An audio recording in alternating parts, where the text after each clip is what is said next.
Good morning, good afternoon, good evening, and good night to those different time zones watching this. See, here is I'm showing you the overlays, this high quality, very well made thick material that I buy from Enduraglass. Actually, I believe this may be an Oracal. It's one of the two from my supplier. Anyways, you can see how the letters are showing through here. It's hard to explain without showing you with the actual heat gun, but when you warm up the material, first off, you get the decal in. It'll be slightly larger. It'll pretty much fit. I made it to fit the opening, like the actual, with the crack, with the gap. What you'll do is you'll line it up until you think that it's 100% covered. You shouldn't be able to see any clear edges, showing through. You'll take a heat gun or a hair dryer and you'll go over it and around without stopping, and not too close. Of course, if you're using a heat gun, don't put it on high. Put it on like a lower medium. If you're using a hair dryer, you can put it on high because they don't run that hot.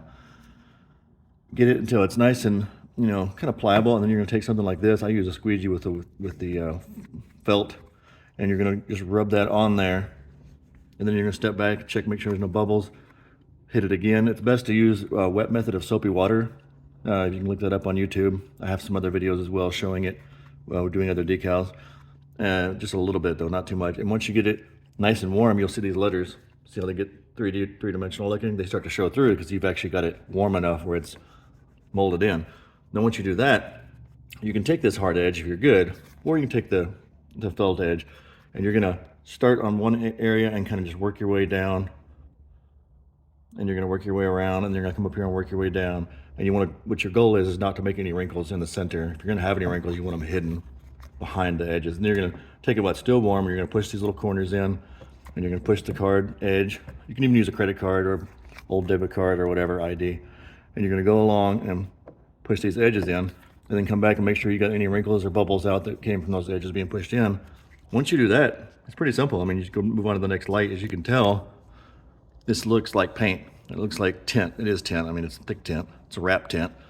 But once you do that, it's pretty much golden. I mean, you don't have to do anything else but just stand back and enjoy it, and it won't come off in car washes if you do it this way, if you roll over the edges. But you gotta make sure that you clean the whole surface and down deep in the crack with like a thin microfiber, a thin cloth that's not dust, doesn't have dust on it like a paper towel does. And get you some rubbing alcohol and rub an alcohol up inside there, like across the face of this, so it'll stick really good, and down on these cracks so you get any wax, road grime, all that stuff out. I did this day 2 of owning the car, so it was like clean and wax free, but you can do it at any time as long as you clean the surface really well. And that is how that works. Now let me go ahead and take you over here to the tail light.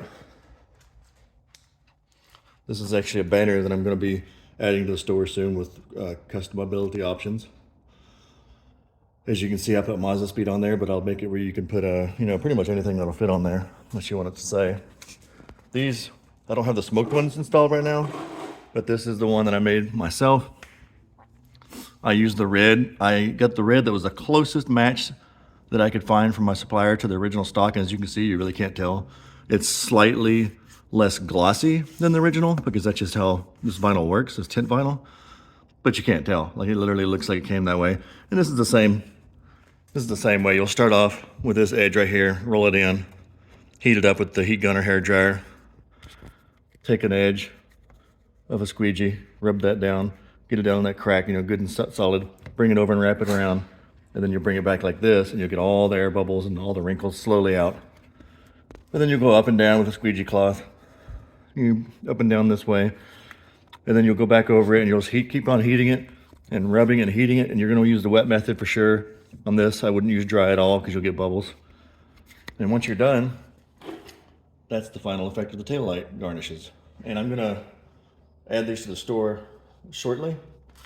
I haven't had a chance. I want to make sure they held up good, and they'd have. I don't go through car washes, but I use power washes, at a distance, and they will go through car washes, but I would never put my car through a car wash. But that's what they look like. So if you look at the car, it looks amazing. I mean, it changes the whole look of the car. If you use the tint smoked ones, just imagine that kind of like a dark sunglasses cover for the turn signals. All right, everybody, thanks for watching. Hit that like button, subscribe. Keep in tune for our future videos. I'm gonna start doing more shop videos once the shop gets cleaned up and presentable for videoing. Right now it's got too much stored in it. and talk to you guys about anything you need. Just give me some questions, shoot some questions away, add some comments. Let me know. Thanks.